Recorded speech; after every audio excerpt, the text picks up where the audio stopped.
Kansas. I think it's the Jayhawks with a W tonight. Yeah, Jayhawks, as you said earlier, perhaps playing for a #1 seed in the NCAA tournament. The Big Eight is coming up next. Oklahoma State on the road in Lawrence, Kansas. They'll have to depend on their big guy, Byron Houston. Of course, averages 20 points, 9 rebounds a game. Meanwhile, Kansas has been sparked by Rex Walters to transfer. Have more in a moment. What's going on out there? Give me a timeout, baby. Beginning Saturday, 9 days of championship basketball on ESPN. Energizer Battery Championship Week. There's a real P-Teep here that keeps going.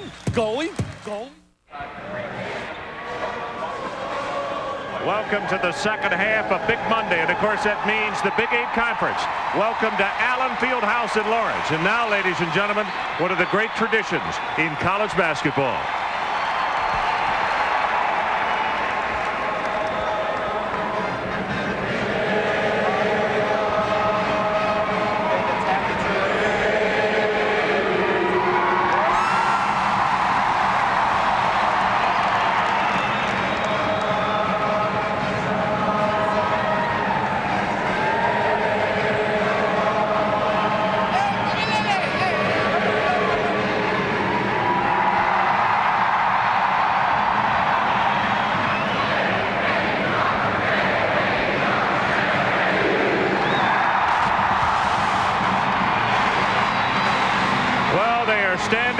Cheering, and they have been waiting outside for days. The number 12 ranked Cowboys of Oklahoma State in town to take on the Jayhawks of Kansas, one of only 2 teams to knock them off during the conference season, and many signs up there say it is payback time, and that's what they think it is.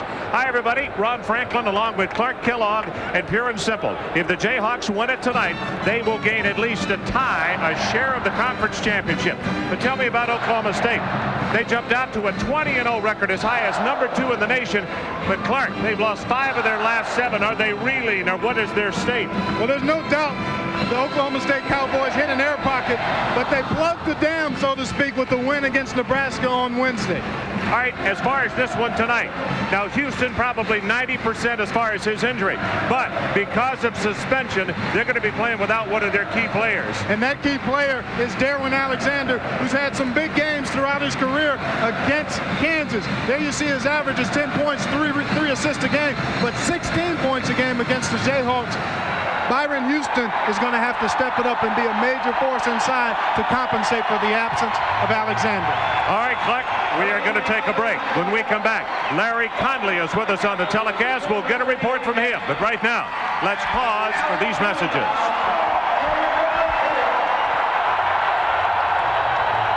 Another capacity house at Allen Fieldhouse in Lawrence, Kansas. Larry Conley is with us on the telecast tonight. He had a chance to visit with Eddie Sutton just a moment ago. Yeah, we're standing here with Coach Eddie Sutton at Oklahoma State University. And Eddie, obviously, gave us all a big scare a couple of weeks ago. What happened, and how are you doing?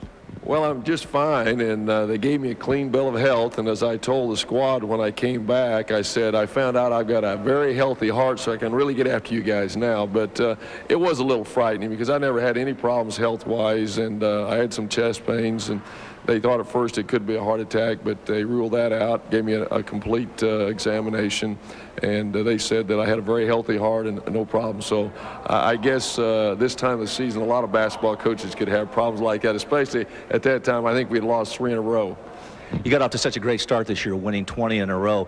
Your club's kind of fallen on hard times recently. What's happened? What have you done to change things? Well, I think there are a lot of teams around the country that have fallen on hard times, especially if you play in a league like the Big Eight or the ACC or the Big East or some of the other tough conferences. We played some very good ball clubs. We didn't lose to anyone that's really a bad team, but we just didn't play quite as well as we did during that stretch when we were winning them all. But we played very well the other night against Nebraska, and as I told our squad, we just got to get back to playing like that and being consistent. Hopefully we'll do that tonight, and we've got 2 remaining games, and then we go into the Big Eight tournament in the NCAA. So we've got a nice team. Hopefully they'll play well tonight. They better. Okay, Eddie, thanks. Ron, looks like he's in great health. Back to you. Yeah, I think so, and we're glad to hear that. Larry, it's good to have you on the telecast tonight. We will be talking with him from time to time about some of the things going on both benches here at this packed field house. Well, it's time now for the starting lineups. First of all, for Oklahoma State, brought to you by Reebok.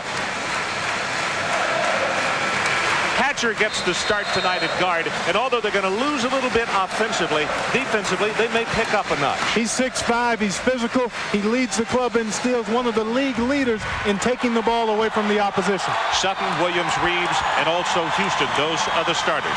Now let's look at the hometown guys from here in Lawrence. Jordan, Pauly, Scott, and Jamison, and of course Walters. There are many people who say there is an argument for him, along with 2 or 3 other guys in this conference, as players of the year, the way he's guided them. Well, he's posted averages of 19 points, 4 rebounds, and 4 assists, and he's been consistent throughout the conference season. Sean Sutton as Oklahoma State will get the tap. Sean probably the most consistent of the Oklahoma State players this year throughout the season. Hatcher feeds back to Sutton. Clark, one of the things we will see a lot of tonight, and that is denying every pass that comes along by both clubs. It's going to stay with Oklahoma State. You're exactly right, Ron. We'll see tenacious defense at both ends of the floor. And it's unseasonably warm here in Lawrence, Kansas, and that may have an effect more on Oklahoma State because they aren't quite as deep on their bench as the Jayhawks are. That's a great point. In fact, it's something that we might check with Larry with from time to time as Houston goes strong inside, and Pauly will pick up his first foul. Today it was like 80 degrees, if you can believe it, this early in March. Kids were outside sunbathing, and it's very warm in this arena. Well, we talked about this guy at the top, Byron Houston. He's all man, folks. 6'6", 240 pounds, and there's nothing extra there as he gets Pauly off the ground, cracks into him with that granite body, and gets himself to the line. Pauly, of course, last Monday night had a couple of career highs in both rebounding and also scoring against the University of Oklahoma. And believe you me, opposing players know what other players are doing in league play.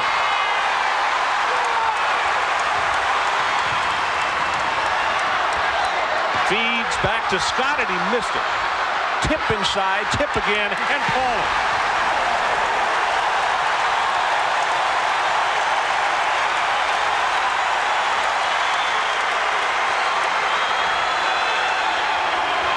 You see the denial. The pass comes to Hatcher back in the middle. Reeves is all alone, and that could be key in this ball game as well. They might need him with all the attention that Houston will get to get some points out of him tonight. There's no question about it, and the freshman has great hands and a nice touch.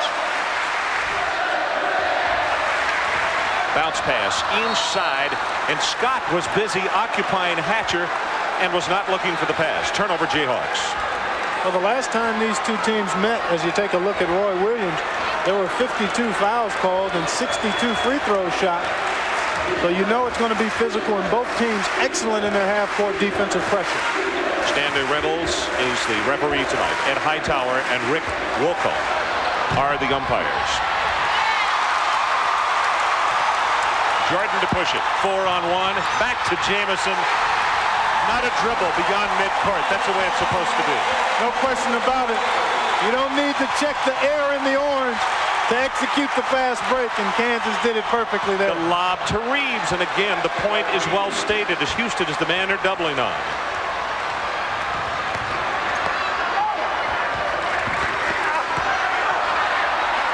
Shot is blocked.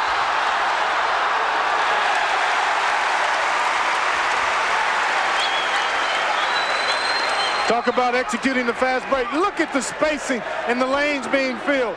Walters with the touch pass to the streaking Jamison. It doesn't get any better than that, folks, in transition. Just inside the three-point line, Pauly over the top, and he will pick up the foul. Did not have position, and he went right over the top of it. By the way, that camera, that's a nice angle, something that we're trying out tonight, the in-zone camera, so to speak, high above the 45-second clock. And it does give you a very good look at the spacing on the breaks, doesn't it? It certainly does. Here you get another look from that particular camera angle. Second foul on Pauly, so he has to go to the bench. Williams with the jump step, and he could not get his feet planted. That's a turnover. Corey Williams has struggled in his last few ball games. Only 5 of 22. In his last 3 from the floor. He may be another key guy when you talk about point production for the Cowboys tonight. Walters for 3.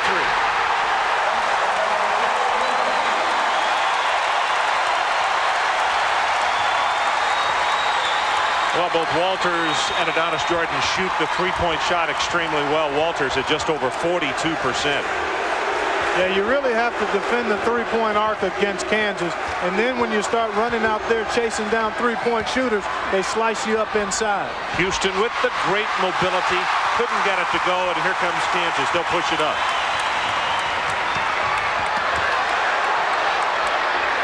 Scott. And now, because of the foul problems with Pauly, Ostertag is going to have to be called on much earlier than we have seen him in recent weeks. Well, Kansas has quality depth, and Roy Williams unafraid to use anybody on his bench.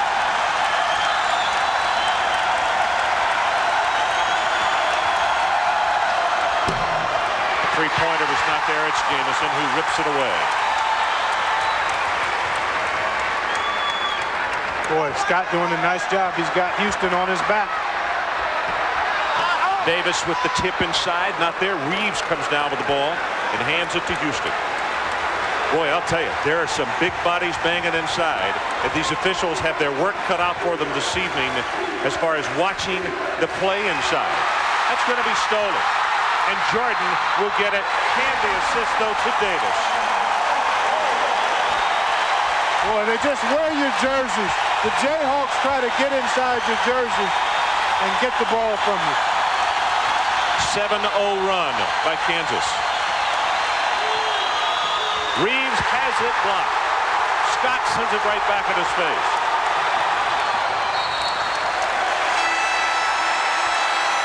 Cornell Hatcher knocks it away from behind, and a timeout is called, so they'll take it with them with 15:33 left in this opening half. Jayhawks by a half dozen. Jayhawks lead it by 6 in the middle of a 7-zip run. They do it with defense. Davis going to pressure the ball, knock it away, and then start the transition. Jamison finds Jordan streaking for the easy one. A key to Kansas' success is their ability to spurt on you, and they've just put together one here. Well, look at the start that the Cowboys had. 5-0, 6-0, 8-0 in January, 3-5 in February. Since there have been 8 teams in the Big 8 Conference, no team has gotten off to a 20-0 start. That is a new established record. Every KU starter has scored. Well, for the first time from Oklahoma State, we see a little zone defense. You can see Gurley has come into the ball game for the Jayhawks. Also, Woodbury is in, along with Ritchie, number 12. And Ostertag is playing in the middle. And a whistle and a foul. That's going to be Ostertag, who is battling inside. And it looked as though it was Randy Davis that he got tangled up with in there, and they were exchanging elbows. Well, there's an awful lot of wingspan in there. Randy Davis has the wingspan of a Condor, and then you look at the 7-foot Ostertag, and that's an awful lot of elbows in there. Sean Sutton up top against Woodbury.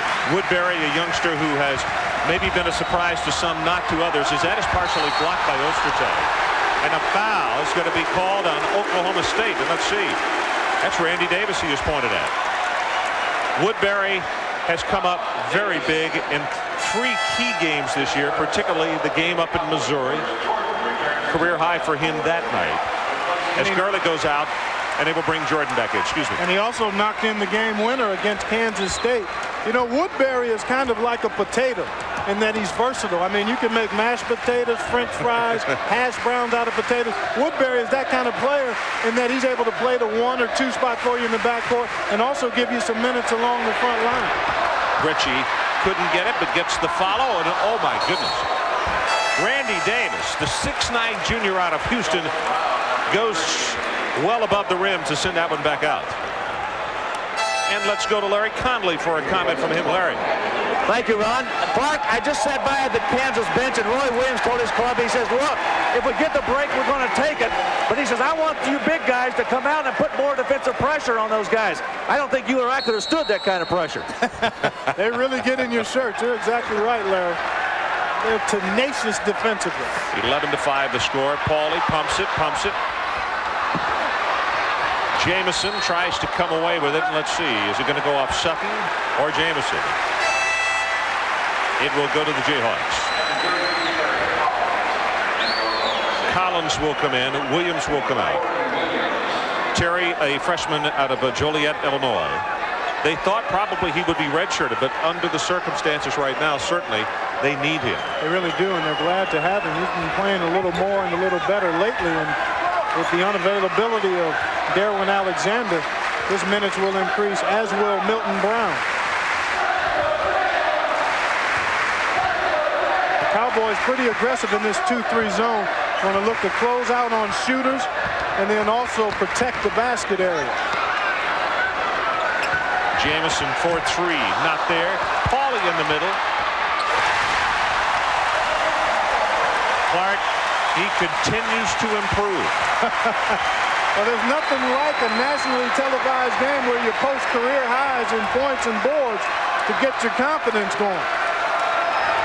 And right now, Kansas doing a nice job, not only defensively, but they're getting their hands on an awful lot of rebounds at their offensive end. Ooh, Houston, good heavens. Goes without saying, when number 35 wants to go to the hoop, he's going to go. So you're not supposed to be that big and be able to adjust that well in the air. Who does he remind you of in the NBA? You know, it's really tough for me to compare guys because I think it's unfair to compare guys to other, especially college guys, to NBA guys. But when you look at his body and his strength as a player, you would have to think of a guy maybe like a Larry Johnson, certainly a Charles Barkley in terms of size and physique, but their games are a little different. Barkley more of an explosive jumper and finisher maybe than Byron Houston is. Randy Davis with his second foul. As Sean Sutton goes to the bench, as does Reeves. He will get a breather. You see Milton Brown, number 30, junior out of Little Rock, has come in for the Cowboys.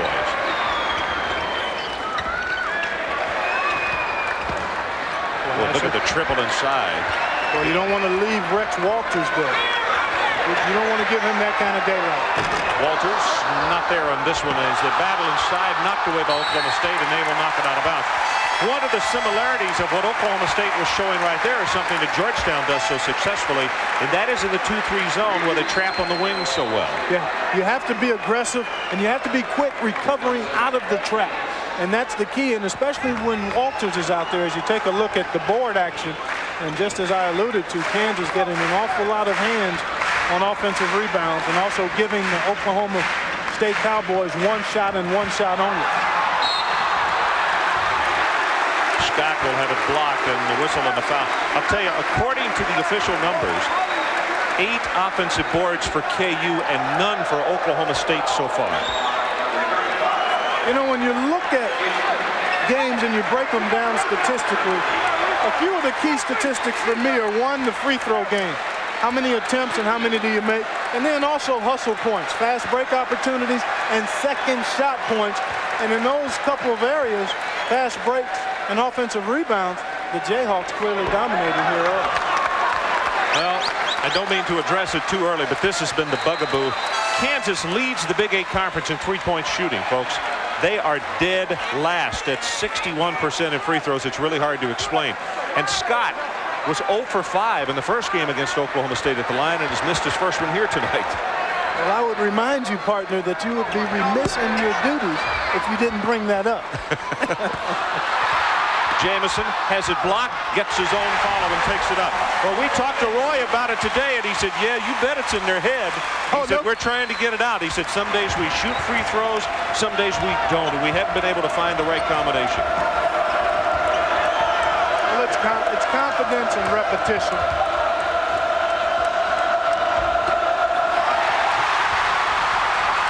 Scott against Houston. Hello.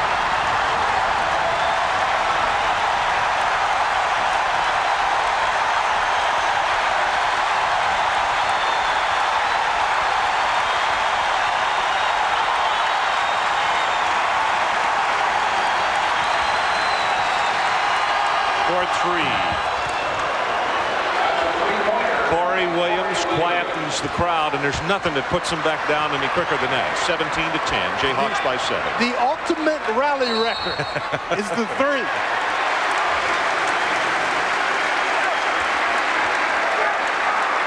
Stanley.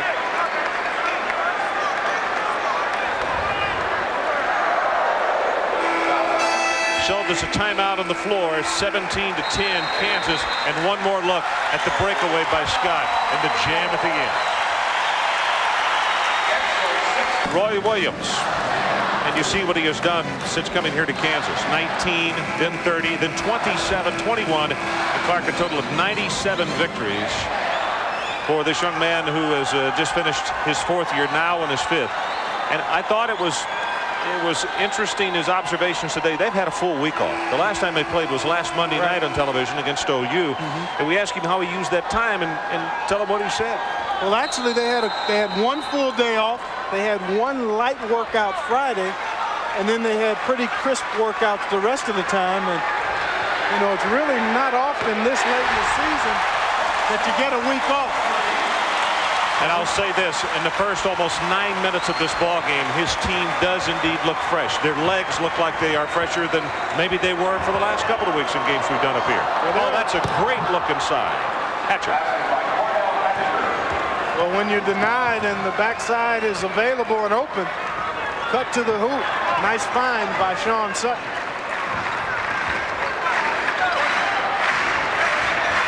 Jordan wants to go inside. He does.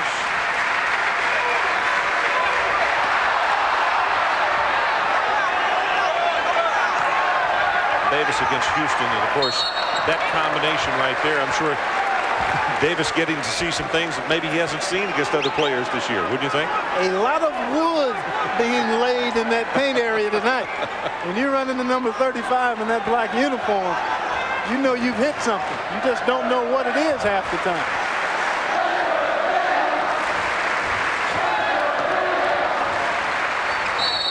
Well, nice job by Reeves to come from the weak side. Oklahoma State was working on that this morning in the shoot-around. Coach Sutton said, regardless of where your large man is, where they're coming, they said, we need to double because they're going to come to Jamison just at the edge of the paint. Exactly. Good work by Reeves. And also, one of the keys to defending Kansas is to try to deny ball reversal. Allowing them to swing the ball from side to side is just what they want to do. If you can step in and keep them on one side of the floor, you can go a long way towards stopping what they want to do offensively. Houston not only can do it inside, it puts up the shot on the outside, misses on that one. Well, Big Monday well underway, and look what we got for you tomorrow night. Michigan, number 18 against Ohio State. The Buckeyes, number 5. And, of course, they're still trying to stay. They are in the hunt for that Big Ten title. And then we head to Fayetteville, Arkansas, up in the hills. And I would imagine they've started calling a few hogs already. LSU and Arkansas. I know where I'm going to be tomorrow night. Two great matchups. And it's that time of year. Moving into March Madness. Pauly from 13. He's got 6.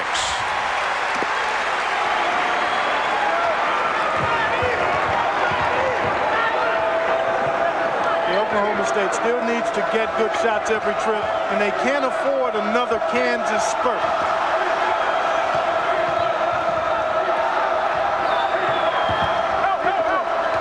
Sutton, and again seems to know where the open person is. Found it, made it look easy. Well, he's got the game of a coach's son. That is going to go against Kansas, and I believe it's Davis that they're pointing at.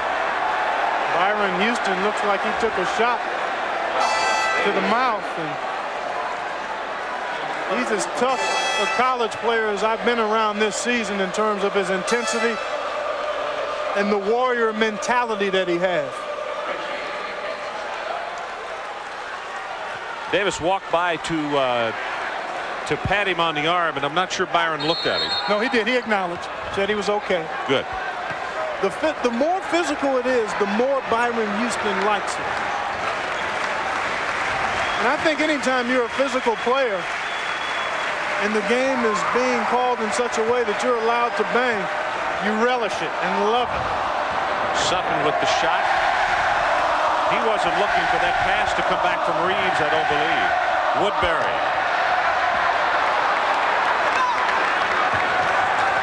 You just joined us, 22-14, Kansas, as we have just gone under 9 minutes in this opening half. Kansas with a spurt of 7-0 to jump in front. And that foul is going to be called against Scott before the shot. Let's go back and take a closer look at what happened to Byron Houston when he got hit. Here it is in the left part of your screen. Davis just trying to post him up and got the wing out up above his shoulder and caught Byron right in the throat and mouth there.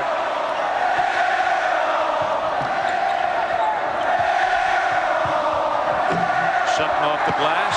Ostertag takes it, and the outlet pass to Woodbury hit him right in the backside. Well, that's a situation where Ostertag needs to take one power dribble, clear himself, and then make the nice clean outlet pass.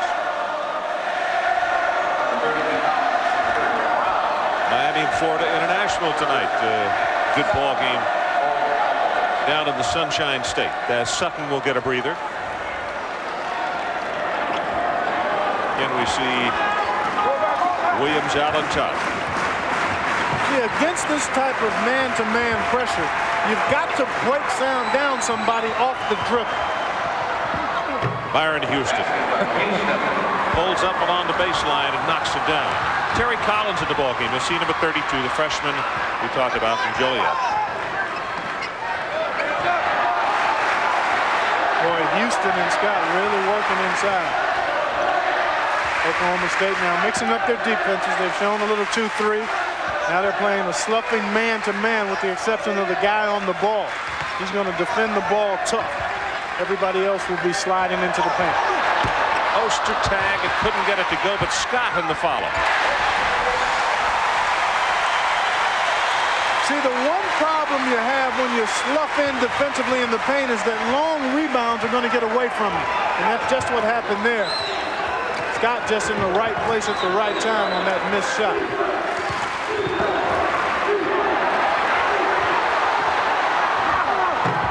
Williams can't get it. Scott will come away with the rebound.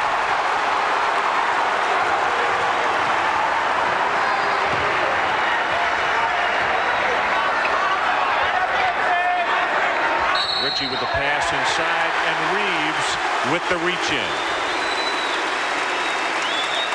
So there's a break in the action, 7-12 until halftime. The Jayhawks by 8.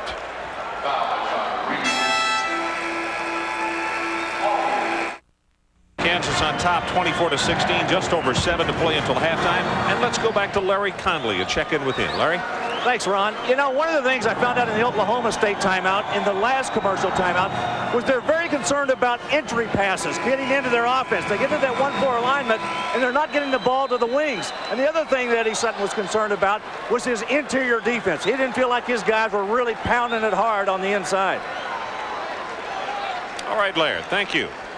You can see Eddie Sutton just in the background. There's Bill Self right there. Bill was here at Kansas, what, 85-86. That would have been Manning's sophomore year, I believe. Anyway, he's very familiar with the Rock Chalk Jayhawk and the explosion by these fans. Walters, good heavens. Pauly on the follow for his 8th point. Walters must have been, what, 4 feet behind the three-point line. He's got tremendous range, and if you give him daylight, he's going to make you pay more times than not. That rebound on the offensive board by Pauly, Clark, is the 10th offensive board for Kansas in the game. The Cowboys still don't have one. Well, that's just the point that Larry Conley made in terms of what Eddie Sutton was concerned about. A little better defense inside and also a little better rebounding inside by the Cowboys. Looked as though Hatcher got yanked down by Walters, and there was no call.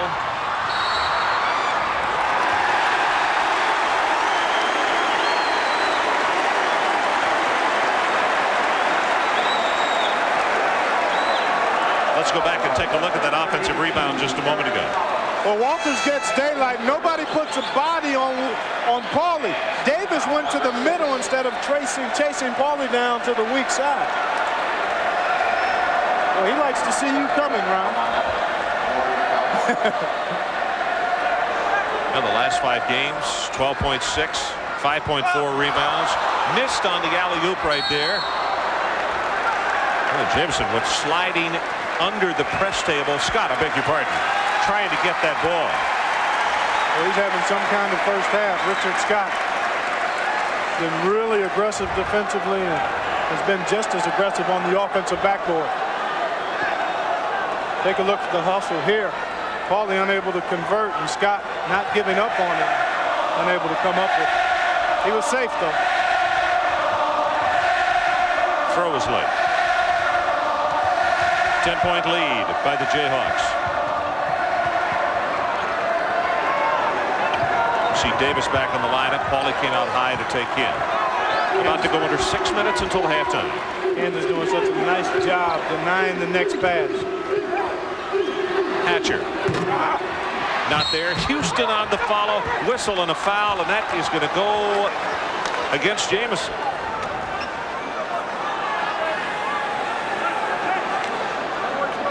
Take a look at Byron. See, they leave him there. Nobody gets to him and gets between him, and he's free on the offensive glass. And well, I tell you what, that contact was after. It appeared to be after the baskets, and seemed to be a little incidental.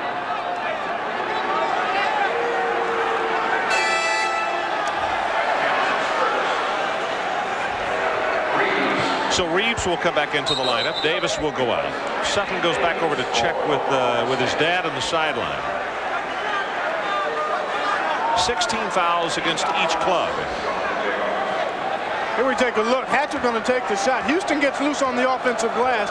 Now there's the tap. Oh, there's Jamison coming in. Good call. Good call. Jamison came in and got him across the chest. Get a look at what it's like to shoot free throws here in Allen Fieldhouse if you're visiting. That put back by Houston, the first offensive rebound for Oklahoma State. Just under 6 minutes until halftime. Well, Oklahoma State doing a nice job of maintaining contact here, Ron. Only 7 points down. And that's so important when you're on the road and you're in an environment such as this one. Walters bounces it back to Woodbury. It's going to be an air ball, and Williams will come away with it for Oklahoma State. Bounce pass, nice look at Sutton to Reeves, and he misses. Walters looks for the trailer, and Woodbury with the walk. They're letting them play a little bit tonight. And I love it. They get forced a little bit as far as the angle. Tulane trailing by 5, and that one getting kind of late.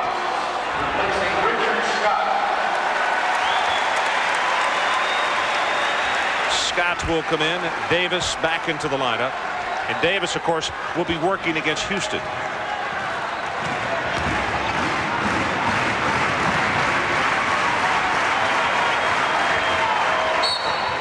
Knocked away. You can see Jamison just coming right over here toward the table.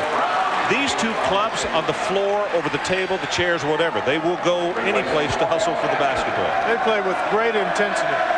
Here you take a look at the vital numbers. Hey, you dominating the window.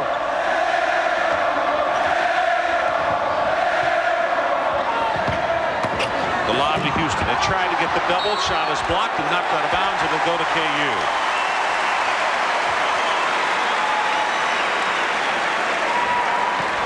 Read my lips. That's a foul. That's a foul. That's what he said.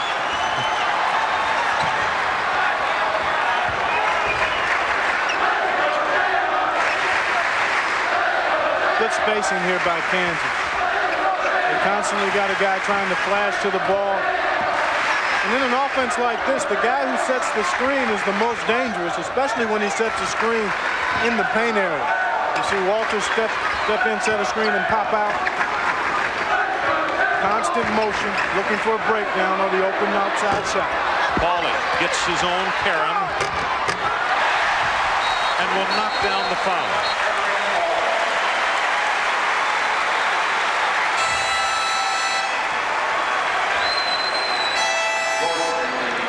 Points for Paulie.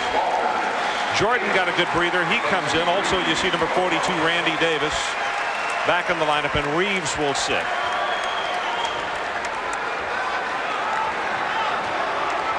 Good, tough, physical contest. 28-19. Williams has it stripped by Jordan, but it'll hit the baseline and will stay with OSU. Kansas is so active, not only with their feet, but with their hands, Ron. They get their hands on an if you charted deflections, they've got a ton of them here in the first half. So if you're the opposition, if you're Oklahoma State, you've got to be strong with the ball, keep it close to your body when you try to penetrate. Houston in the middle will be fouled on the way to the hoop, and that's going to be Jamison picking it up.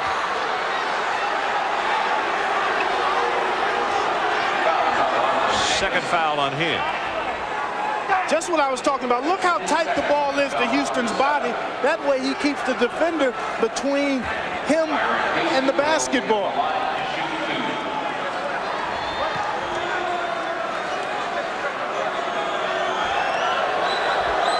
Coming down to tournament time. And of course, Clark, a week from Sunday, you and I will be in Kansas City, Kemper Arena, for the finals of the Big 8 championship. People still wondering, will this league send 6 teams into the tournament? About an hour and a half, actually, after that tournament is over at Kemper. The announcements will start coming from right there in Kansas City. There you take a look at Byron Houston's numbers. One of only 4 Big 8 players to do the 2K, 1K deal. 2,000 points and 1,000 boards. Tisdale, Doug Smith, and Danny Manning, the other 3 in that select group. And having played as long as you did, you can appreciate that even more, can't you? Oh, no question about it. Those are monstrous numbers over a 4-year career. Davis had it blocked, but you could see Woodbury was right there to pick up the carom. Now look at Oklahoma State work on defense. Jordan.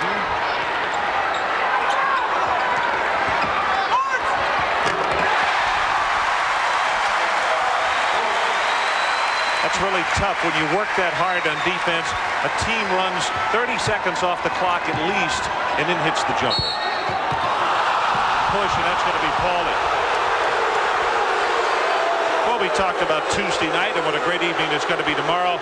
What's coming up on Wednesday? The Big East ACC on Wednesday. Syracuse against Connecticut, 7 o'clock Eastern time, and in Georgia Tech and North Carolina. That one at around 9 o'clock Eastern. That's our doubleheader on Wednesday.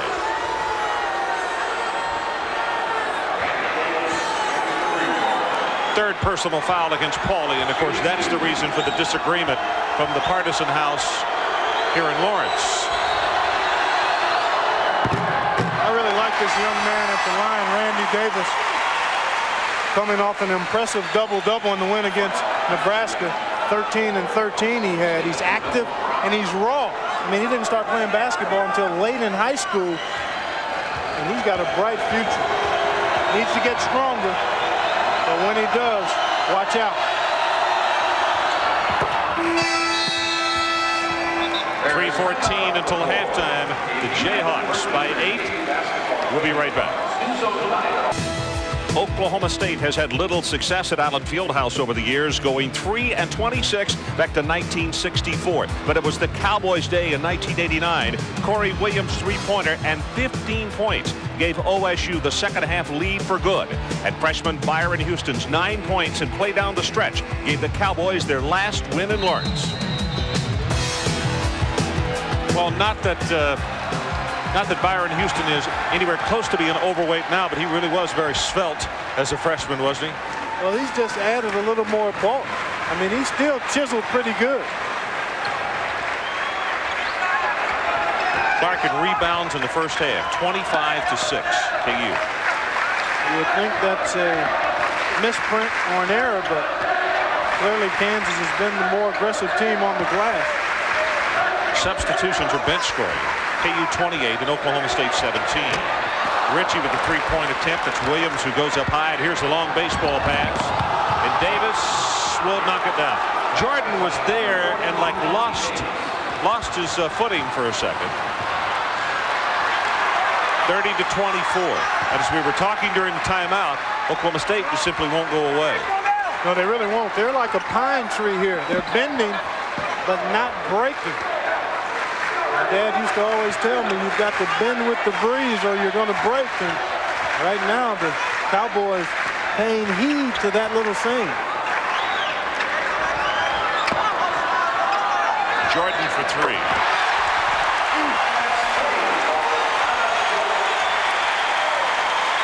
Seven points for him.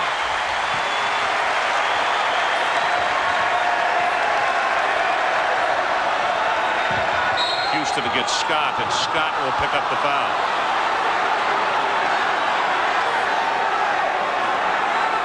Well, we got 1:44 until halftime. And coming up at halftime, John Saunders and Jimmy V. Top 25 scores and highlights. And, of course, the highlights of the Georgetown and St. John's game. Conferences versus the top 25. Yeah, they were quite entertaining right before the start of Big Monday tonight. John and Jim with the you reap what you sow.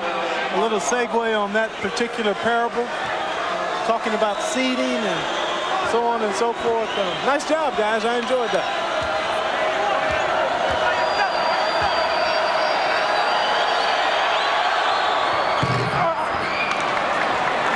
Gets the good roll, and that now is 13th point. Very efficient half for Mr. Houston. He hasn't had an awful lot of touches as you take a look at what he's done from the stripe tonight and on the season. But when he has gotten it, he's gotten up a pretty good shot, or he's drawn a foul.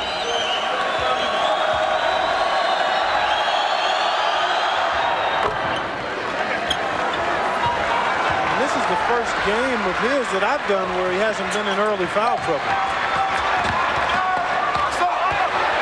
Jamison.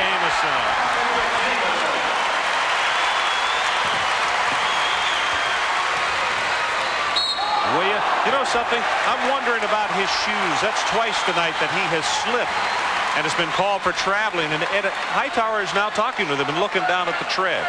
Let me go a little further on the point that you were making about Houston not being in foul trouble.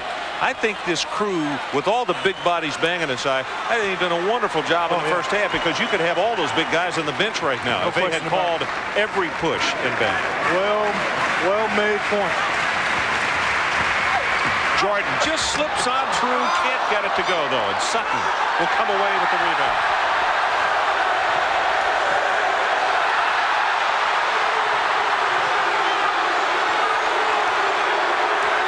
Getting a little testy. Sutton shaking guys off with the extra wing flying.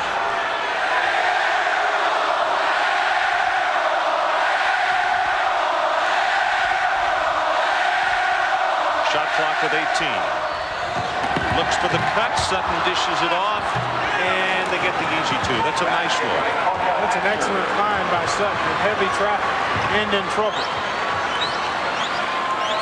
Wonder if Kansas will look for one here. Whistle and a foul away from the ball. Well, let's take a look. As you can see, the reaction right in the middle of your screen. Oh, clearly. Oh my goodness. A little bit of a flop. Not a flop, but a little bit of an act by Byron Houston. Take a look. Now he's going to pull himself down after the contact's made by Nash. Did you see it? Well, did you see it? And somebody warned us about that earlier today, Ron. Roy Williams was paying tribute to Houston about what a great player he was, but he also remarked that he thought that Byron had matriculated in drama as well. Hey, it takes a little bit of everything to play this game. Size, speed, strength, endurance. Acting will never hurt you in this game. And Byron Houston, that was a clever ploy on his part. I want you to think about something that happened earlier when he and Davis tangled. That might have had a little theatrics involved as well. Well, I don't know about that. I don't think you fake one to the chopper. My only question is, I haven't seen anybody this season that could really knock Houston down with the blow. Normally it would be equal. It would be a standoff more times than not.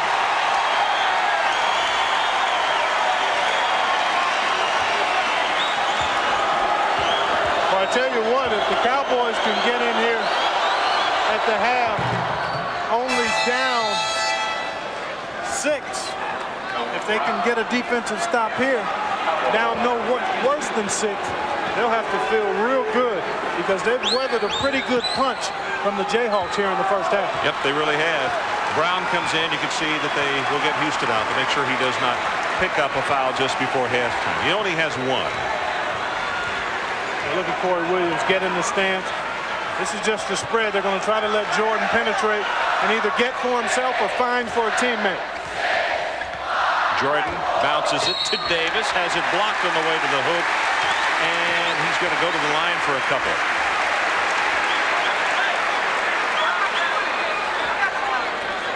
That was excellent execution. Jordan made the nice penetration and then found Davis loose, who probably got loose on the cross screen down along the baseline.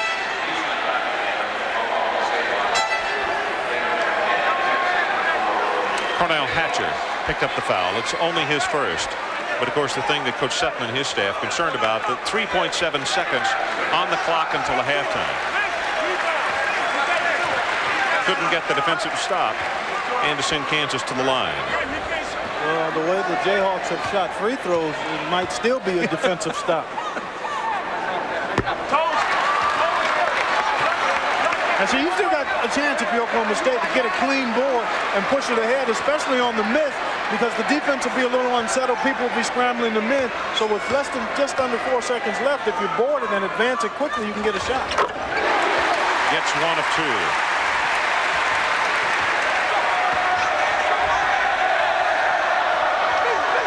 Sutton to Houston. He'll get it off. It'll count if it goes. Not there. So we are at halftime, and as they head to the locker room, it is Kansas 36 and Oklahoma State 29. And let's go to Larry Conley. We'll throw it to Larry here in just a second, who will get us a conversation as the coaches head to the locker room. A 7-point ball game with the Jayhawks having a 7-point burst and put them out on top early and into a double figures lead. But Oklahoma State now in a situation where they have cut it back to 7 going into intermission time, and for the most part in the last 5 minutes have taken the crowd out of the ball game. And you can see Roy Williams with Larry, and let's go down into the tunnel with them right now as they get squared away. Gentlemen. Thank you, Ron. We got Roy Williams here at halftime. Roy, how about the first half for your club? Well, I was pleased with some of the things we did. We put them on the free throw line too many times. They're getting too many little ticky-tack fouls. We've got to do a better job of playing defense without fouling. Hopefully we can stay with them on the boards and try to get that defense out there a little bit more and pressure them so they're not able to get in their offense. Houston had a pretty good first half for them. Yeah, he's tough to play, especially if he's on the free throw line shooting on freebies, so we got to keep him off there. Okay, great. Roy, thanks a lot. Thanks for joining us. Well, John, Jim, up to you up there in the station up in Bristol. These guys look like they're going to have a pretty good second half. Okay, Larry, thank you very much. 36-29, Kansas with the 7-point lead at home. Nice job of defense. When we come back, Jim Valvano will break down the first half, as well as we'll have highlights of Georgetown and St. John's in the battle for first in the Big East when we return at halftime on Big Monday. 36-29, the Jayhawks on top. And right now, let's go to Larry Conley, who has just had a visit with Eddie Sutton here at halftime. Eddie, a tough first half for you, but your guys came back a little bit toward the end of the first half. Well, the biggest thing that we haven't done is do a good job on the boards. We just gotten beat to death at both ends of the floor. I think we have 1 offensive rebound, and we've given up 12 second opportunities to them. So we've got to do a better job there, and we've got to get a little more scoring out of our backcourt. Sean and Corey are going to have to get some points for us. But we only turned the ball over 5 times against their defense, and we're only down 7 points. We're still in the game. Okay, great. Thanks for stopping by.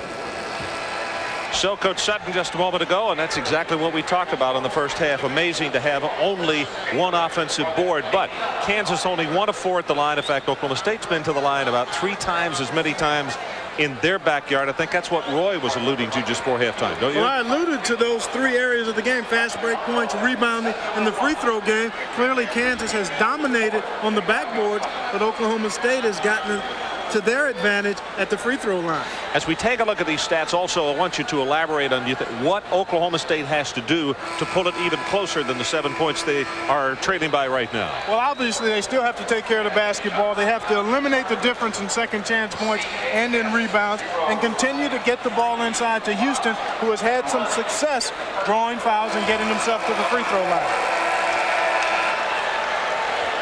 All the rest of the team compared with Houston, 15 points for him, 4 of 8, 7 of 9 in free throws. He has been the team, hasn't he? It's been his party. 4 points for Reeves, 4 for Hatcher. And as we said, Houston with 15. And Pauly with 10, Jordan with 7, Jamison, Walters, and Scott with 6. And another key for Oklahoma State, obviously, is to not allow the Jayhawks to get one of those patented spurts that they're known for. Pauling.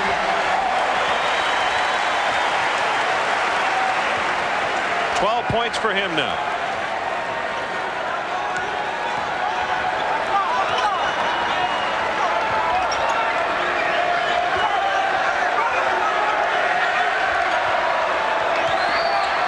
Houston takes it strong to the hoop, and he'll get a 17th point. Yeah. Just like you can't teach speed, you can't compensate for lack of strength or for having a great amount of it. I mean, Byron Houston just overpowers people down in the paint area.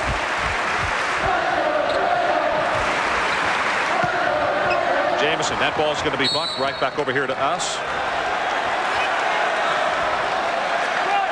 Boy, Eddie Sutton, as you take a look at Roy Williams, Eddie Sutton talked about needing more points from his backcourt, and that's where you clearly miss a guy like Derwin Alexander, who typically has played extremely well against these Jayhawks. Scott, and the foul is called against Oklahoma State.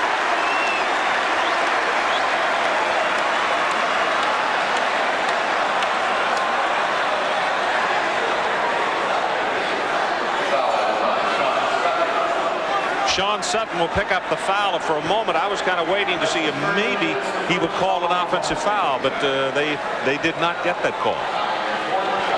First team foul, second hand. 38-31, Kansas by 7.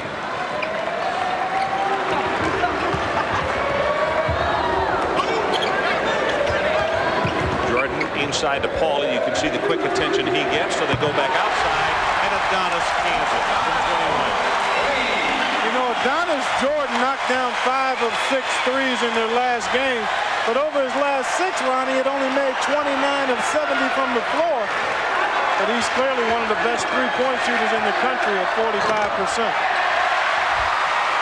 Sean still trying to find a range. He's 0 for 4 on the evening as Jordan misses. Scott is right there with the foul.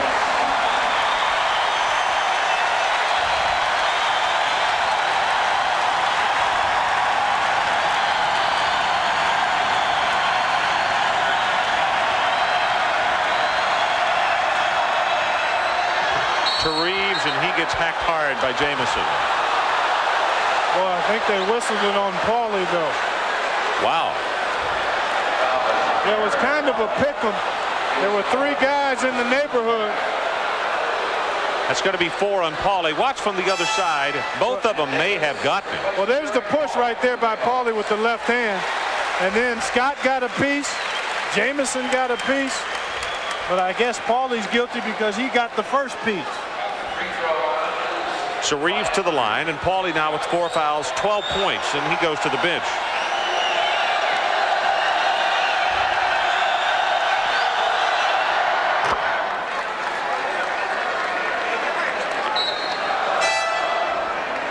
Williams is going to come out. Well, I'm sure Eddie Sutton had instructions for Terry Collins, who replaces Williams, to look at the hoop. We need some points from our backcourt people. We talked about the heat just a moment ago, and it is like a sauna in here because it was so hot in Lawrence today, unseasonably warm at 80 degrees. In the first half, Oklahoma State played 8 players. Kansas played 12. Well, that's one of the trademarks of the Jayhawks. They're going to continue to send people in at you in waves. Davis got a piece of it. The Oklahoma State staff wanted goaltending. Jordan for 3. Davis over the back.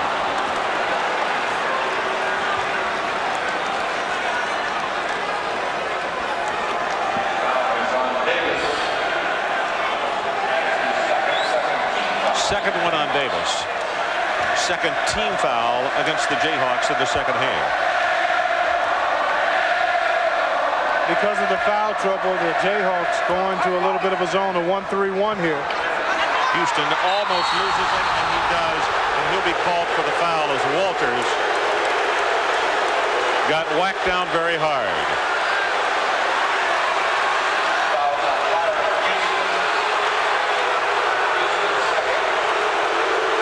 A little frustration that he loses the ball And sure, he got Walters by the shoulder, but it was more a combination of Houston and his strength grabbing Walters and Walters' body position as well that made it look a lot worse than it was. Plus, fact, I think he had his leg wrapped over the top and he had no place to keep his balance. Exactly. Hightower just went over and said something to Houston, and Houston turned and acknowledged, and in fact looked at him again. Scott also has been talking with Houston all night, but I don't mean chatter, but talking in a friendly, competitive way. Exactly. No real jaw-jacking going on. Nothing malicious intended there. Just a hard, awkward foul. As long as there is no malice and forethought, they'll allow it to happen. But if they... You have to. I mean, it's going to happen. Yes. But if they think it is preconceived, then you'll be sitting quickly. Williams with his first foul. Walters behind the back and feeds to Jamison. And it's Reeves who comes away with it. Boy, Jamison got fouled there, I think. Hatcher may have gotten away with catching him on the elbow.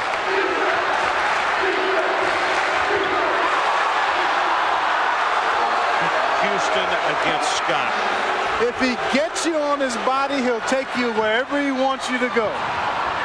Topeka, Salina, wherever. And you have no choice but to go along for the ride.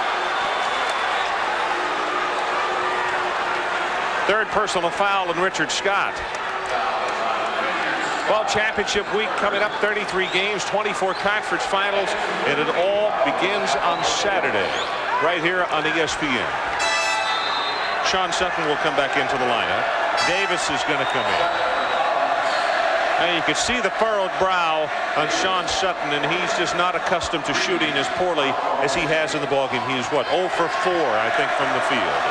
Yeah, and he had been the only guy that had really been consistent in their recent tailspin. He had scored double digits in his last 6. So, well, in two-pointers, he's 50% on the year. And in three-point range, he's 41%. Oh, he's capable. He's just having a tough time shaking free for his shots. He's not a shot manufacturer. He needs help getting his looks. Jordan with the reach in. You can hear the crowd back in the first half. On a pass that I'm not sure that Sean was looking for, he got the ball back and put up a shot, and it was an air ball. And the crowd ever since then, every time he touches the ball, goes into the chant of air ball. Well, they don't want you to forget that you shot one here. Hatcher off the glass, and it's Davis who jams it home. That's what you call a punch. Back to a 7-point game.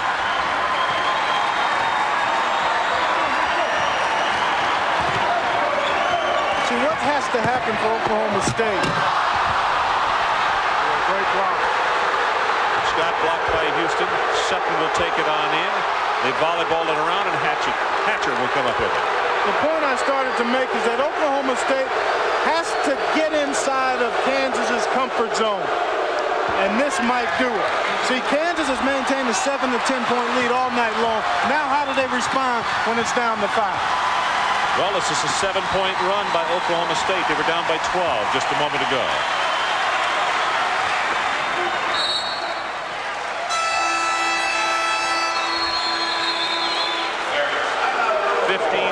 Left to play in the game, and one more look at Randy Davis.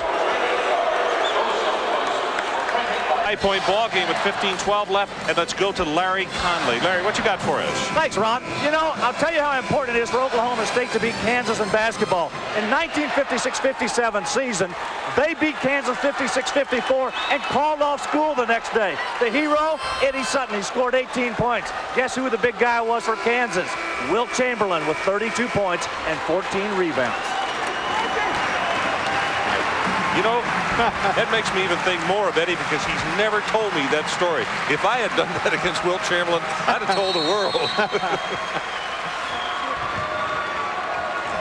You see Woodbury with the toss in back in the lineup.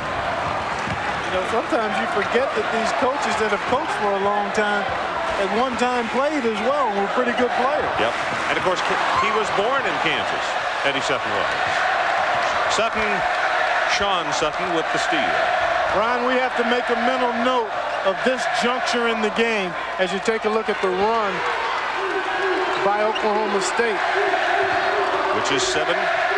Because I'm a firm believer in certain points of the game being critical, and it's not always the first 5 minutes or the last 5 minutes of the game or the first 5 minutes of the second half. It's how you respond to the various runs that occur within the course of a tight ball game. Davis with his 3rd foul.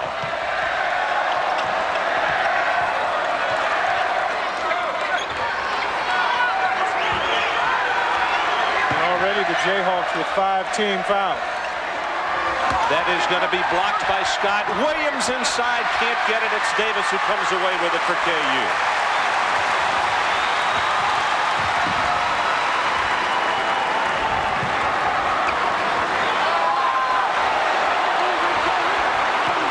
Well, nice job by Hatcher to deny Jamison out top. But they got the screen, Jordan, along the baseline, and now he'll come back out on top. But they really want to get the ball here, Ron, and then reverse it. Yep. That's what they really want to do. Get it to the middle and then get it to the other side. Woodbury to Jamison. Scott with the look.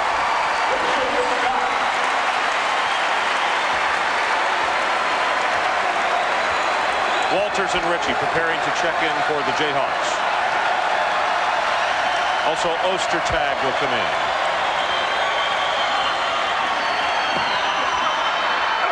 Davis, and he misses from point-blank range, but Ben Davis knocks it out of bounds for KU.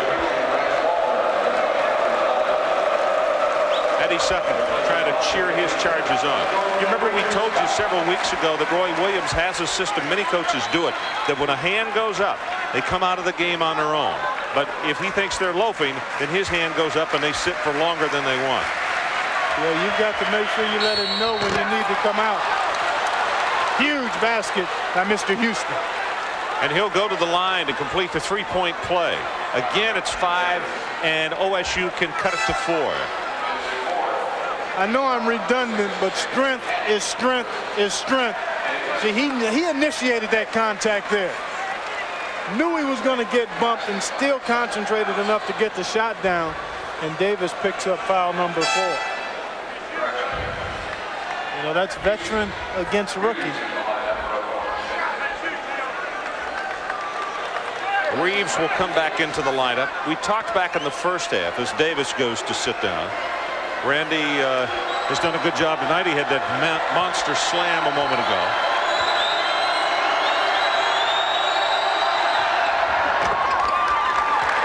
Houston with the 3 points, and now a total for him on the night of 24. And the crowd wanting the Jayhawks to put a little more distance between themselves and their opponents from Stillwater.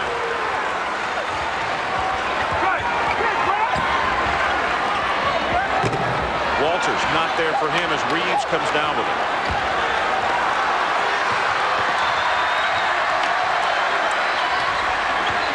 Bouncer inside, and Houston with the reverse. Devious block by Ostertag. Over and back.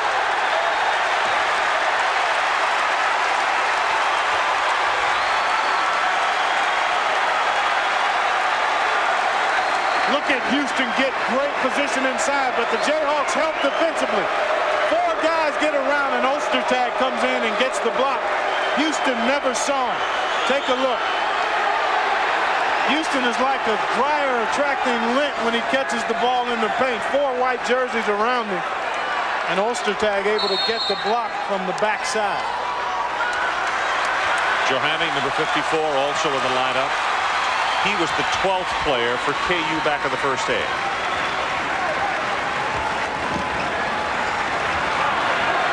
Ritchie, good to see him back after the stress fracture. Yeah, Roy Williams has been giving him about 8 or 9 minutes a game just to get him acclimated to game competition again. About to go under 12 minutes left in this one, a 4-point game. KU 45-41. And inside, Reeves will be called for the hold, his 3rd.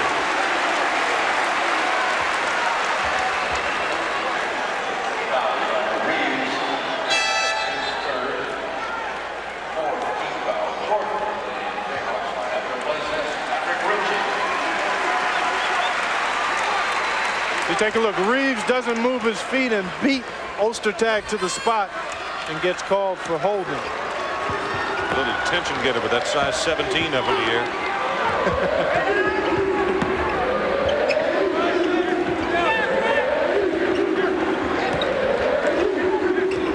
Jordan with the bounce pass, Johanny, and he will be fouled. And that could be any one of about 3 people, but it looks like Houston's the one they're going to get. Yeah, that's another pick 'em. Ron Franklin along with Clark Kellogg and Larry Conley from Fog Allen Fieldhouse on the campus of Kansas University. 45-41, KU on top. The second half of our doubleheader here on Big Monday, which of course always means the Big 8 Conference. What a conference year it has been.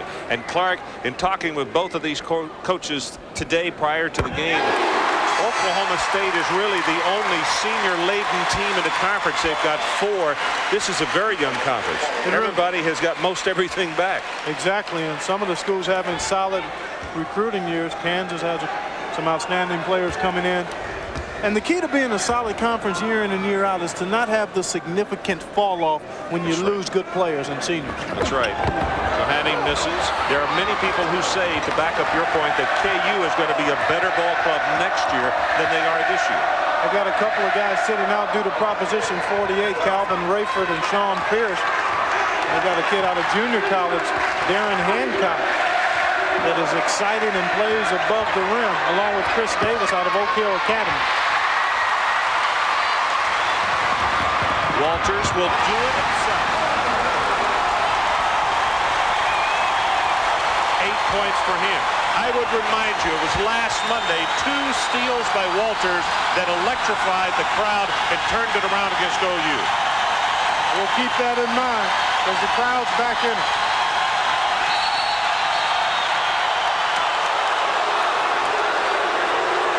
Walters picks up the foul.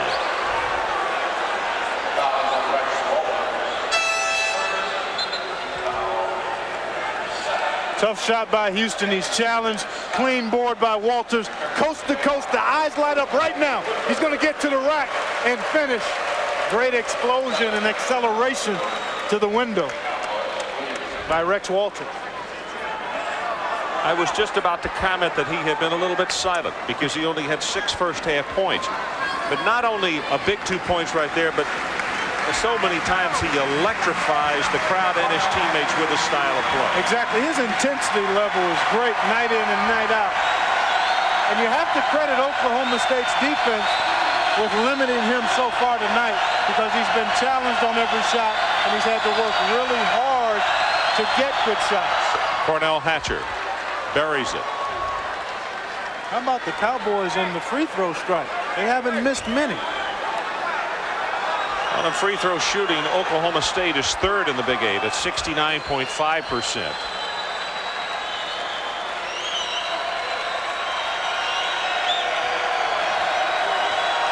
They're better than that tonight, I would guess.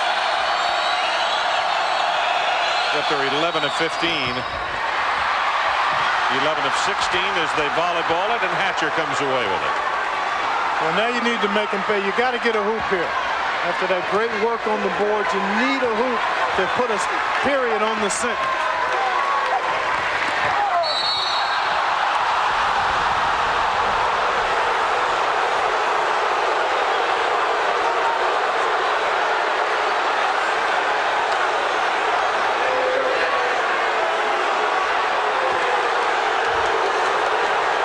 Well, Johanny is called for the foul, and you judge.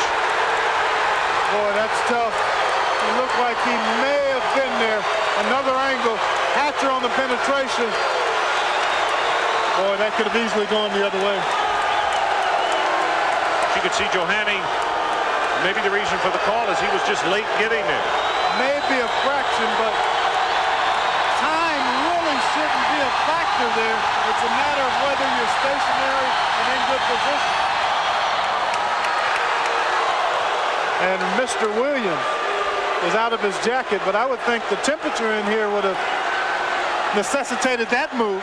Well, may I suggest to you that I started to say it doesn't have anything to do with the temperature inside. I think it's Roy's temperature that is above boil or very close to it. Well, I kind of wanted you to bring that out, man.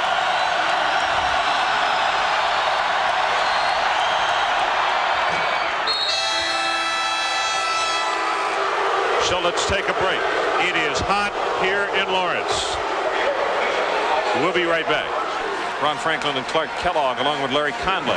We welcome you back to Lawrence, Kansas, as the men from Stillwater have made a dent in what was a 12-point margin just a few moments ago here in the second half.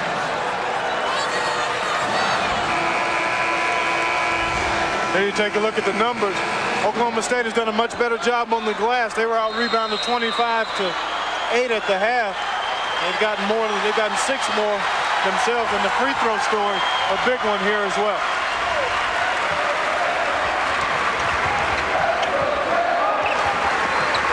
What a great atmosphere. And this is hard-nosed, smash-mouth basketball. Walters can't get it down, and it's Houston who knocked it back over to his teammate Williams.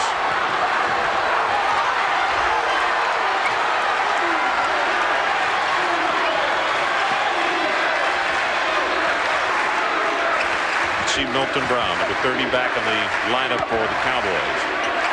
Nobody on the perimeter really looking to shoot it, Ron. They're really looking to force it down inside. Reeves. And that's 7 points for him. And now the crowd really beckoning for the Jayhawks to put something on offensively. It has been cut to 2. Well, see, this is where, as a road team, you really can play on the energy of the home crowd, because you know you've got them reeling a little bit. You can feed off of that as the visiting team in this kind of environment. Scott will dish it to Johanning, and he misses for point-blank range. And Pauly is preparing to check in the game, and the possession arrow shows that Oklahoma State will get the basketball.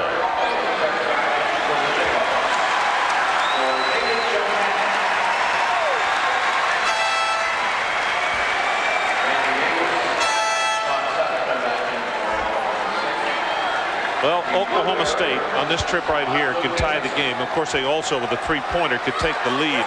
And if they do, Clark, you'd have to go all the way back to the opening 3 minutes when the score was 5-4 Cowboys. See, I think in this situation, Kansas is going to show a little 1-3-1 trap. Try to disrupt Oklahoma, try to keep the ball outside of the paint. Try to keep Oklahoma State from getting it inside. But if I'm Oklahoma State, if Houston doesn't get it, I'd look to Sutton for a 3 here. To really put the pin into the boom. Walters with the steal. Sutton tries to cut him off, but he can't get there in time. Double figures for Walters.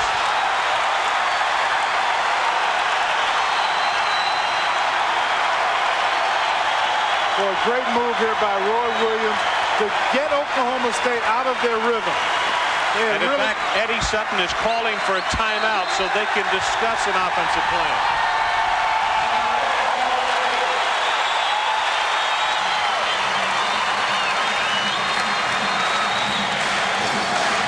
The Jayhawks lead it by 4. Take a look at Rex Walters in the right top of your screen. Just like a cornerback, he gets a jump on the ball.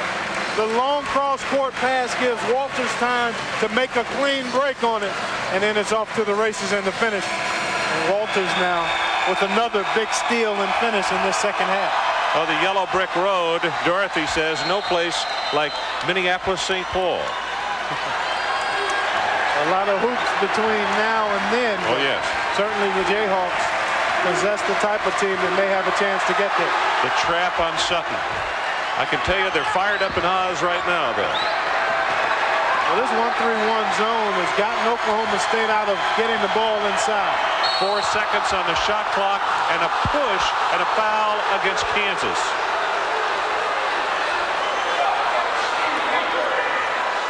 Whoa. Woodbury picks up the foul, and on the shot clock, it was just about to run down. Yeah, that's a tough one to commit.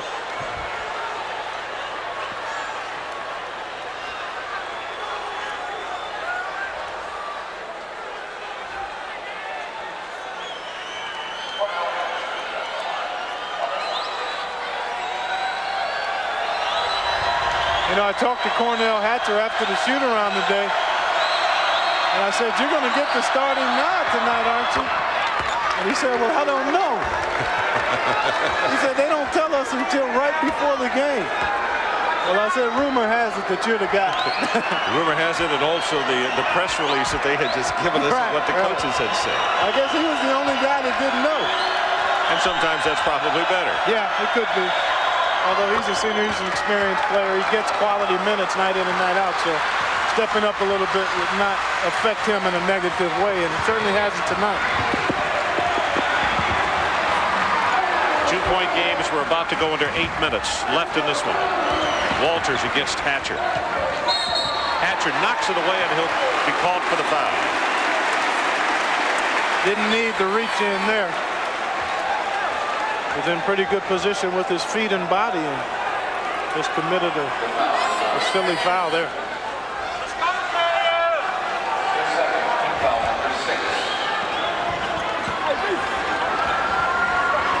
Sutton working against Woodbury. Walters hangs and knocks him down. Well, he's got the last 4 points for Kansas and 6 of the last 8. And see, we've still got a long way to go here. Houston is blocked and is fouled. But one of the reasons you make a case for Rex Walters as player of the year in the conference is because not only because of his numbers, but because of when he gets his points. We take a look at another guy that would have to be considered as a player of the year in the conference, Mr. Byron Houston. So strong and physical inside, just spreads out and forces contact. And because he's so strong, he's still able to get the ball up on the glass. Scott with the foul, and he will go to the bench. Jameson comes back in. Just a strong move here. Operates from a strong base on the 2-foot jump stop, and then gets good explosion and hang time to finish the little short jump shot. But since I'm on the player of the year bandwagon, I must include one down in Columbia, Missouri as well in this conference. Yeah, Mr. Anthony Peeler. I think you better. For sure. But those would probably be your 3 leading candidates. Look at Houston in the ankle. After the foul a moment ago, he came away limping. Keep an eye on that ankle. He may have re-injured that thing a little bit. Well, with the heat that's in this gym, the intensity of the game, if it's not major, it won't keep him out. Walters misses the 3. Woodbury comes away with it. And the look inside to Walters.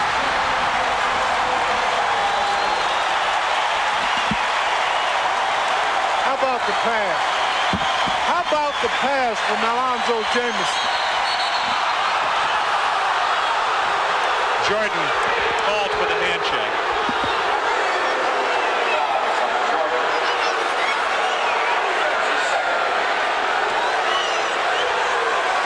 Constant movement without the ball. Look at this pass by Jameson. A rifle right on the money, and that was nearly from half court.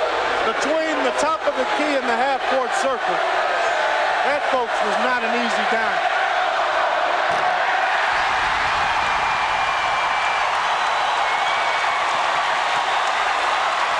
Well, Sean is having one of those kind of nights that you just want to forget. He's only been shut out twice in his career, both times against Missouri. And there's his first point right there. He is still scoreless from the field. He's 0 for 5 from the floor.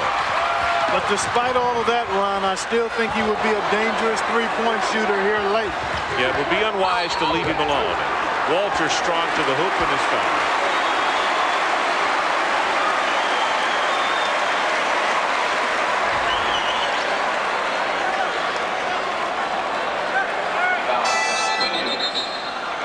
Just under 7 minutes to play in the ball game.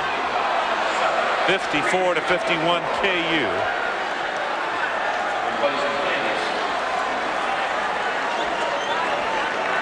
Walters has been sensational in the last 5 to 6 minutes as Davis comes out of the lineup. That's Randy Davis.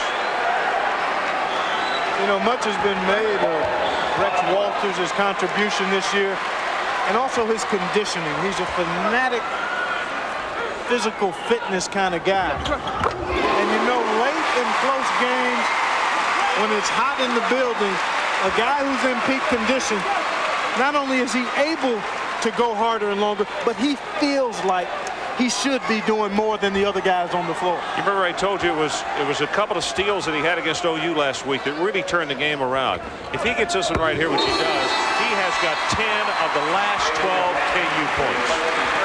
And I think it's all mental and confidence. When you've prepared and conditioned yourself as he has, and you've produced the way he has all season long, you expect yourself to rise late in close games.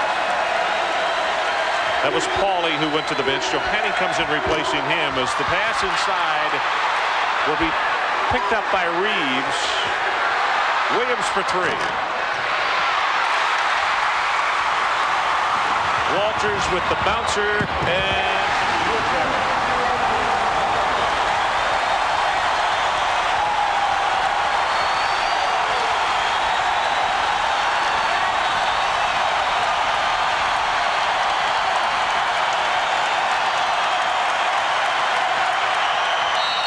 To Reeves. Walters with the foul. All of a sudden there's only 6:11 left in this one.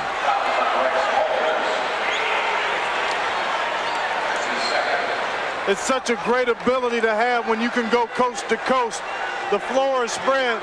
He scored 10 of their last 12, but he can drop a dime too. Woodbury, the beneficiary there, but Walters, the distributor.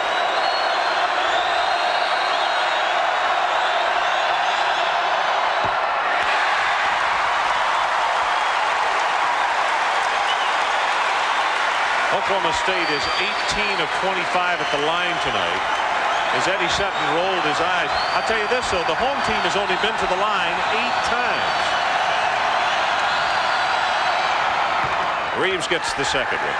And a lot of that run is not so much officiating as it is the fact the Cowboys have really probed the ball into the paint area more so than the Jayhawks have, I think. Exactly.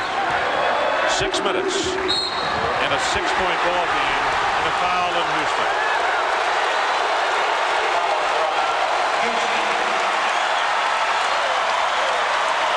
Well, the GTE West Classic, the senior PGA golf tour, the first round on Friday from Ojai Valley in Ojai, California. That's at 4 o'clock. Then the second round on Saturday, 5:30 Eastern time, and on Sunday, the final round at 5:30. Chichi Rodriguez, Arnold Palmer, Gary Player, Jimmy Colbert, who formerly worked as a color analyst for ESPN, really doing well. Rookie of the year last year. Bob Charles, Al Geiberger, and of course Harold Minnick, the gleeful South African.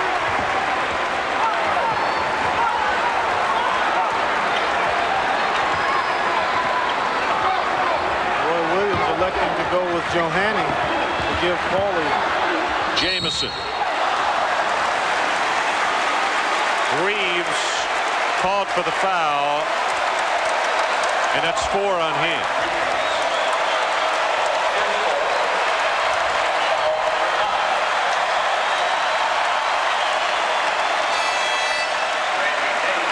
Boy, how about the resiliency of the Jayhawks as you take a look at foul trouble?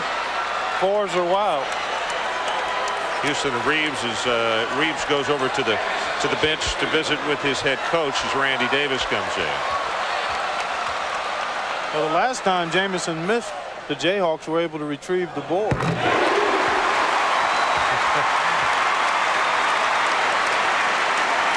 Well, that puts the Jayhawks at 50%, and if he hits this one right here, it'll put them on what their season average is at 60.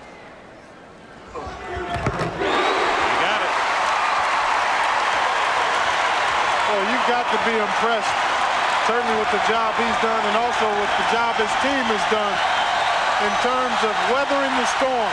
Oklahoma State has challenged. They've knocked on the door, but they haven't been able to kick it in.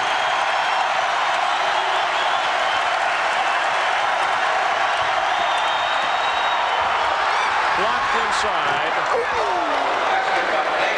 And Davis again, his second jammer. Flush it, Randy, flush it. In traffic.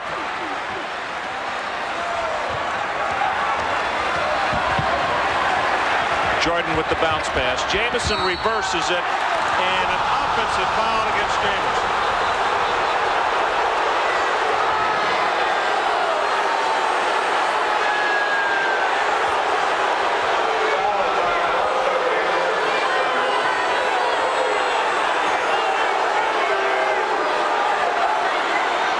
That's Roy Williams while Jamison was shooting the free throw. And he's figured it's best that he doesn't even look when his crew is at the stripe. Boy, big call there because Houston was the guy involved. He gets that foul, he's out of here. Roy Williams walked down toward the student section. Someone had thrown something on the floor. And this is 2 weeks in a row as Houston puts up the jumper. Not there. Gets the follow. And Davis knocks it down. This is 2 weeks in a row that I've seen Roy go up and really get on the crowd for throwing something on the floor toward the opposition. Well, it's unnecessary and uncalled for. And it's also been too well played of a game to have something like that happen. Woodbury not there. Houston picks up the foul. No, I think they just whistled the ball was out of bounds. Ball out of bounds. No foul. I beg your pardon. Johanning comes out of the game, so Paulie will be on the floor with Jamison, Woodbury, Jordan, and Walters, the 5 for the Jayhawks. I know it's been loud in here all night long, but if Houston gets foul number 5, the roof comes off.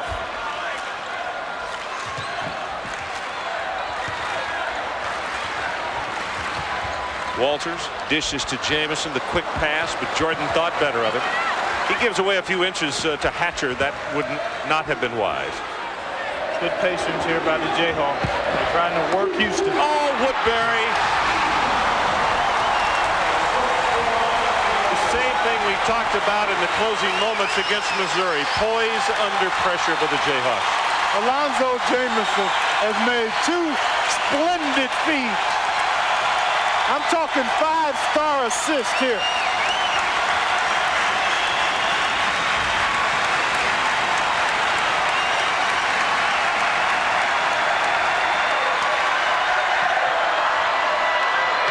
Davis unlucky, in and out. Walters against Williams, behind the back, up with the left hand, and he scores it.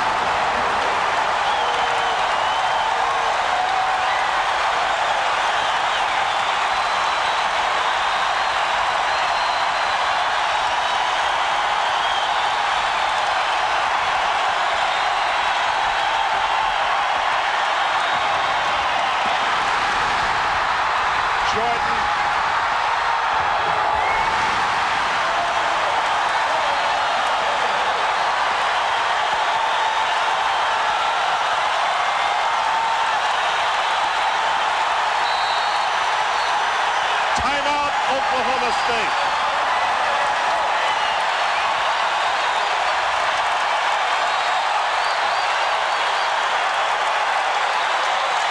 Point ball game, and I hope Larry Conley can hear me in this very noisy field house. Just barely, Ron. But Ron, no surprise. Get ready. The Cowboys are coming out. Full court pressure. Watch this trap. They're really going to come after the Jayhawks. All right, Larry, we will indeed look for it. 2 minutes, 31 seconds left in this one.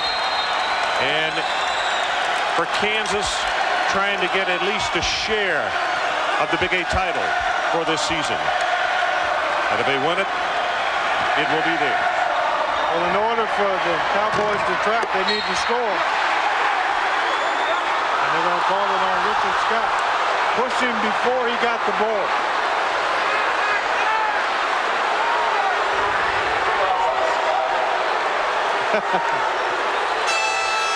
Richard Scott heads to the bench, 10 points as he fouls out. Jamison will come in. He still can't figure out what he did.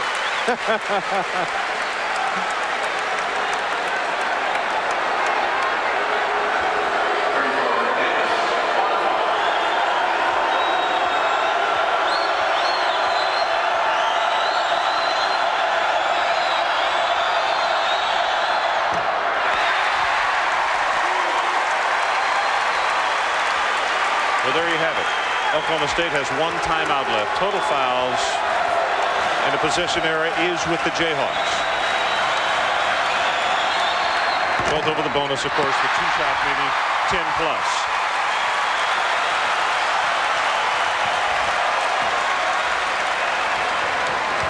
We talked about it earlier, both in this half and the first half. Spurtsville for the Jayhawks, and they're in the midst of, I think, an 8-0 run.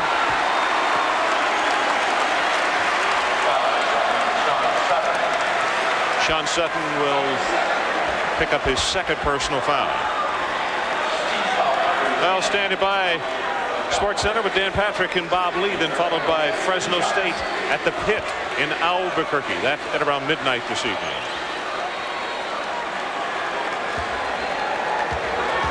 See a lot of brow mopping in here tonight. It has really been warm. Second day of March. You don't expect 80 degrees in Lawrence, Kansas.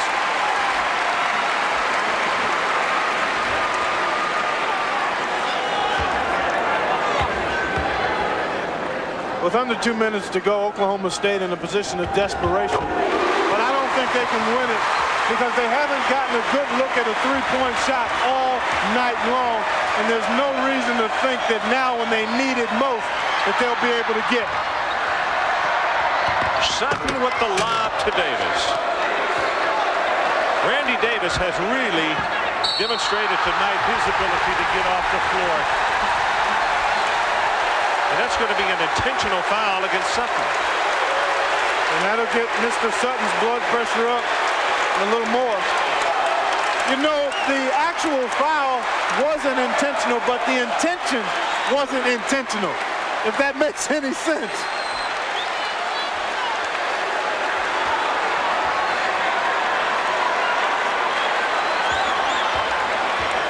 Well, I guess because Sean Sutton made no obvious play on the ball at all, they had to give it the X sign. That means free throws plus the orange. And the ball. That's right. Minute 41 shows on the clock here at Fog Island Fieldhouse. I don't know if we've talked about it enough, Ron, but the Jayhawks have been outstanding at counterpunching in this second half. Every time the Oklahoma State Cowboys really threatened and mounted a charge, the Jayhawks were able to respond. And a lot of that has been Mr. Rex Walton. Are you ever right? 18 points for him tonight.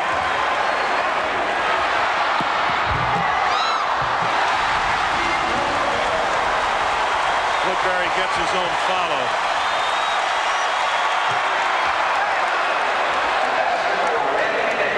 Randy Davis gets the score as Sutton will pick up the foul.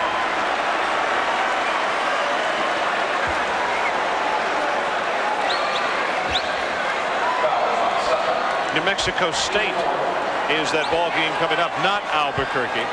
Fresno State at New Mexico State. Las Cruces. And of course Sports Center, and then we head out to Las Cruces. Beware of the fog is what the big sign high the north end of this old arena says.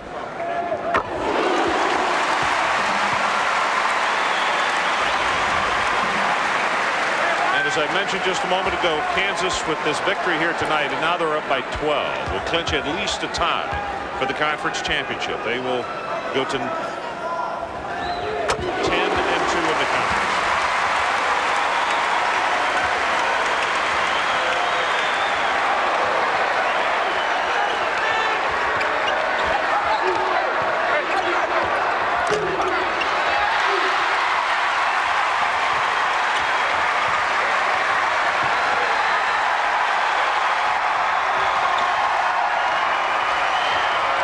Adonis Jordan dishes it off, and Johanny Pauly, I beg your pardon, will go to the line. So here are the Big 8 standings. Kansas will go to 9-2. Missouri 10-2. I beg your pardon. Missouri at 8-4. Then Oklahoma State.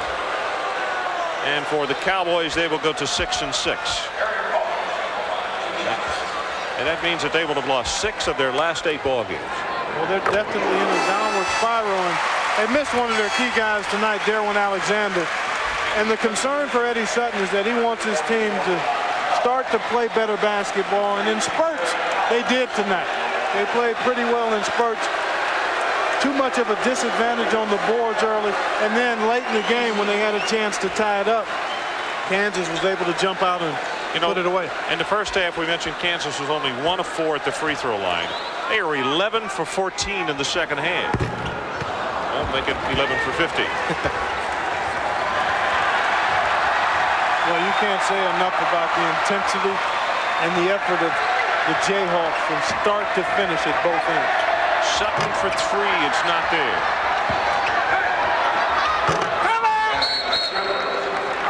Triplett, who had just come off the bench, will score the hoop, and Oklahoma State will call the timeout. So with 31.1 seconds left, let's take it with them. The Jayhawks by a dozen.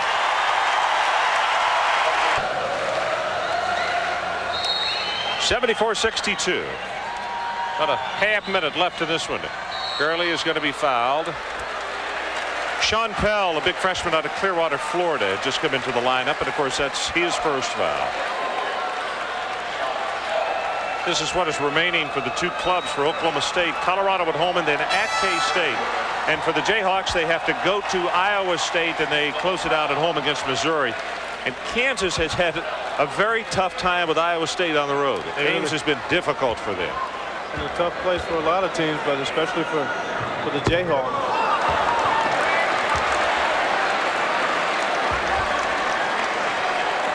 Well, what a job he did.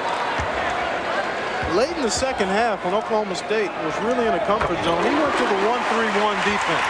It really disrupted the Cowboys a bit and stopped them from getting the ball inside. And you add to that a few baskets by Rex Walters, and that basically was the difference. A lob to Davis inside. Gurley cut it off, and an Ostertag will block, but it's going to be Curley who will pick up the foul. And just looking at the numbers, Walters had 6 points at halftime, but he has 18 right now. So 12 second-half points, but 10 of them came in that one spurt. Oh, man, he had 10 of 12 points.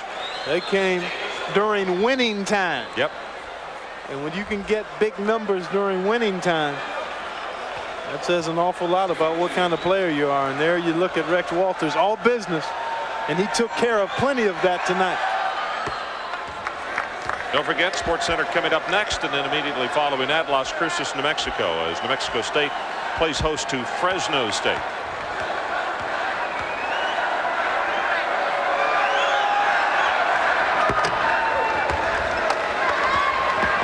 Davis now with 15 points.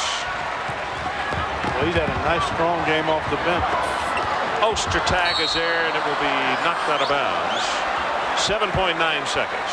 And you know, this lull that Oklahoma State is going through, if they can get themselves turned around before they get to the NCAA tournament, they'll be a feared team because they've got enough weapons. I can't think of many folks, as you said, who would like to have to draw them in the first round of tournament play. You know, Eddie Sutton said all along early on, though, even though he was very pleased that they won the 20 games, he said he felt the pressure continuing to mount. But he also said, we're number 2 in the nation. He said we're not that good a basketball team. I'm not saying we're a bad basketball team, but he thought they were a little overrated. But to have lost 6 of the last 8, I'm sure is difficult for him to understand as well. Sutton for 3. It will not go. And the Jayhawks of Kansas have just clinched a tie for the conference championship. Clark, your thoughts very quickly. Well, the Jayhawks did what they needed to do in winning time. They couldn't handle, the Cowboys couldn't keep up. Okay, for Clark Kellogg and Larry Conley, Ron Franklin saying so long from Lawrence, Kansas.